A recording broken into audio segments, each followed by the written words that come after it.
नमस्कार दोस्तों, एक बार फिर से अपने YouTube चैनल पे स्वागत करता हूँ खुशी न्यूज भोजपुरी में। आज मैं आपसे बताने वाला भोजपुरी की एक बहुत ही ज़बरदस्त शानदार फिल्म के बारे में, जिस फिल्म का नाम है सास ससुर अंगना न सोहे। इसी फिल्म को लेकर बहुत बड़ा खुशखबरी आ रहा है। खुशखबरी, इस फिल्म का टीवी का कंफर्म रिलीज डेट आ चुका है। तो दोस्तों, इसी फिल्म के बारे में आप लोग को बहुत बड़ा जानकारी देने वाला हूँ, यानी ये बताने वाला इस फिल्म को कब, कितने बजे, किस टीवी चैनल पर रिलीज किया जाएगा। हाँ तो दोस्तों, हमारे इस वीडियो को पूरा देखिएगा, तभी आप लोग को पूरा बात समझ में आएगा। जो लोग हमारे चैनल को सब्सक्राइब नहीं किया, सब्सक्राइब कर ले, क्योंकि हमारे चैनल पर भोजपुरी फिल्म का हर खबर सबसे पहले मिलता है।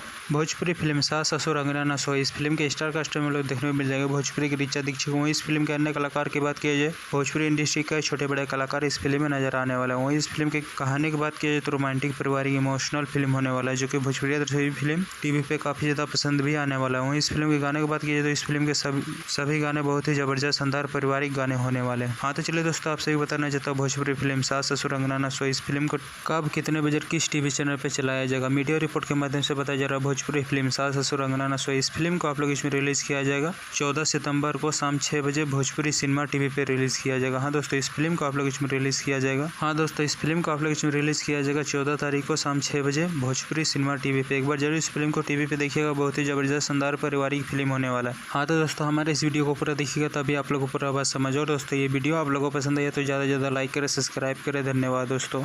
डिजिटल प्रीमियर में देखें सास ससुर बिन अंगना ना सोहे 14 सितंबर शनिवार शाम 6 बजे दंगल प्ले ऐप पर।